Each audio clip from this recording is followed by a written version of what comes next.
respected chairperson and very eminent dignitaries online, ranging from a very pleasured peer, friend, and mentor, Dr. Malini Shankar, who has actually covered almost everything that I'm going to say. So I don't mind just repeating and highlighting certain things.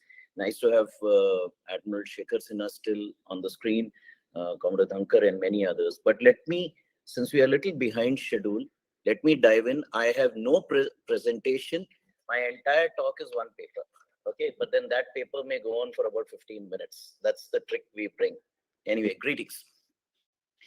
The Maritime India Vision 2030, which was spelled out and released earlier this year in the Maritime India Summit 2021. I want to just draw attention to something that has been referred. Theme number 5 says enhance global share in shipbuilding, repair, and recycle. In the opening pages of this 300-page document, which I feel should be mandatory reading for any student of maritime affairs in India, target number 7 says this very ambitious target. We must enhance our global ranking in shipbuilding from the current outside 20 plus to become the top 10 in shipbuilding. Very ambitious. Recently, I was at the Gujarat Maritime University speaking to the MBA shipping management students, and I asked them, do you think it is possible? Do you think you can do it? You know, I'm a recently turned naval veteran, so I have acquired a bit of freedom of speech, which enables me. So I could ask this question. I said, my contribution is now probably intellectual, but you are the ones who will be there in 2030, and very soon I'm going to give another year. So what I decided, instead of flooding the students, my target is not the 26 screens I see on my Google Meet, but on the YouTube, the students of the Bhosla Military College, Department of Civics and Politics. So my apologies to all my eminent seniors that if I don't address your concerns, but I address the students. I'm going to talk of 3 things, and I call this legacy, life, and looking ahead.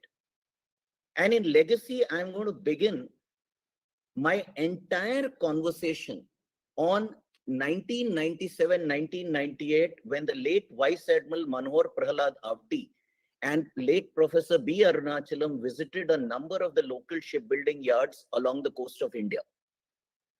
And in writing his introduction to Professor Arunachalam's work, Indian Boat Forms and Designs, Admiral Avati lamented the woeful neglect of indigenous shipbuilding. And I will pick that up. He said, if we can give handloom an industry sector, why can't we give indigenous shipbuilding a sector?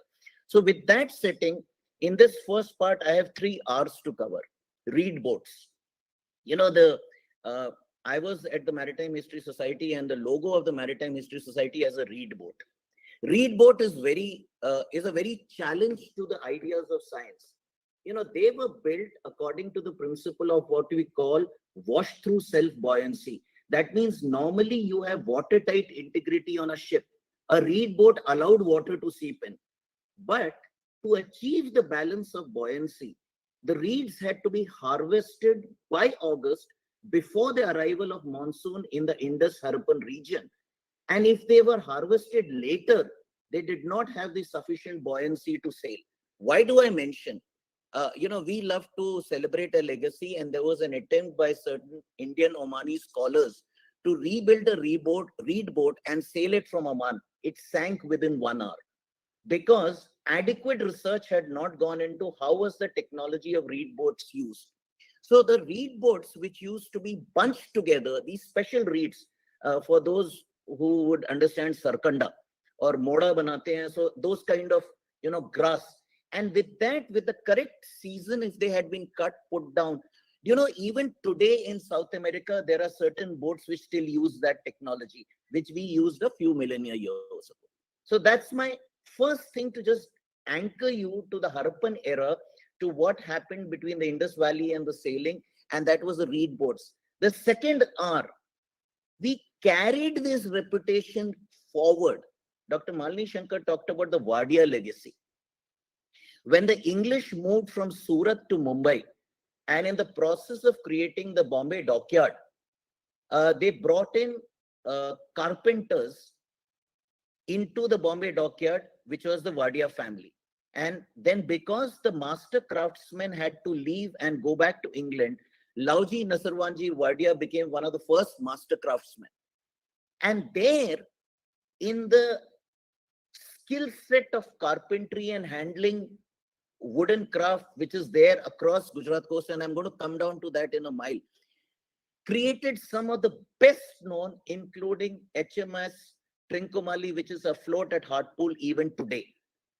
The Wadia legacy celebrated the skill of Indian seafarers in shipbuilding, which was used by the colonialists despite they having, in their view, certain superior technology. Unfortunately, this reputation could not survive when India misses the Industrial Revolution, and from sail and boats, we go to steel and steam. And then in that process, but still the Bombay Dockyard doesn't miss out. The foundries of Bombay Dockyard of the 19th century still today are able to provide the constituents of steam boilers, which is there, but not so well known. So reputation was there.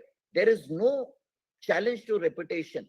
And that continues. And that brings in this section of legacy to me to the third R, the resurgence. And in that, I have just two industrial agencies that I want to bring to your attention without going into a lot of details. This is a thought-provoking idea rather than giving a lot of data. First is Mazagon Dock Limited, MDL. Recently, we had the great V's, the Vela and Vishakhapatnam being commissioned and built by Mazagon Docks.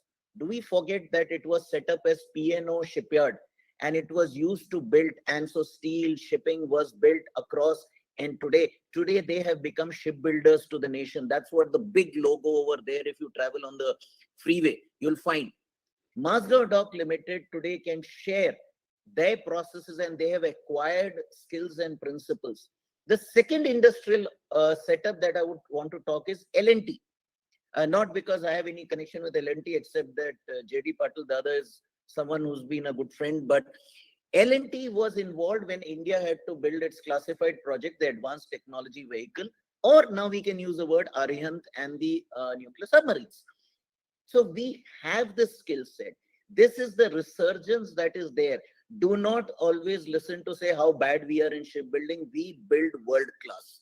In fact, in my avatar as a research guide, I am on the faculty at the Naval War College, and I have the honor to be the guide to Commodore S.K. Jha, who's doing a complete thesis. And I'm really looking forward that I've just been able to nurture on shipbuilding trends in the Indo-Pacific. I mean, when it comes out, I've strongly encouraged him. He must write the book as soon as the thesis gets cleared. So we have this. This is our legacy. And let me now jump focus to the second L. That is, what is life? And for a minute, forget the shipyards. Just travel along the Indian coast. And Dr. Malini Shankar showed you photographs of Urus and even of Mandavi. And, you know, in Mandavi, in Gujarat, on the Rukmani River, they still build what is called the Bagalas and the Patel boats. And they get the orders and the Mandavi boatyard, when the Rukmani mouth, based on the tidal factors, they build over there. They have wonderful methods to curve. Some of my researchers at MHS, initially Neha and Amrita, then Amrita, she's an architect by background. She's written a whole monograph on it. And that's why I owe it to them, to what I'm sharing. And even today, rightly said, not very skilled, but they build big ships, which are still used courtesy orders that are coming from them. That's Mandavi. Okay. Then come Bepur, some 12 kilometers from my native place, on the Chalyam River mouth in Malappuram district. Okay. With olden times, the teak from Nilambur forest, today they use Malaysian Kongu, and the Maestris, the Choi Maestri, and I've met Satyan Maestri, build Urus, who only survive because some people from Qatar place orders for the Urus, and they build the Urus in modern methods with older principles. And I've visited two of those yards. It's an amazing visit. It's a must visit if you have. And Bepur still carries the flag high. It doesn't end. Go across on the other side to the Coromandel coast. Karamandalam, the original word. Kattamaram. Cut maram. Okay, logs tied together, catamarans, or the donis of, I'm not talking the cricketer Dhoni, okay? I'm talking the Dhoni boats of Thoothukudi are still today being built and still being used.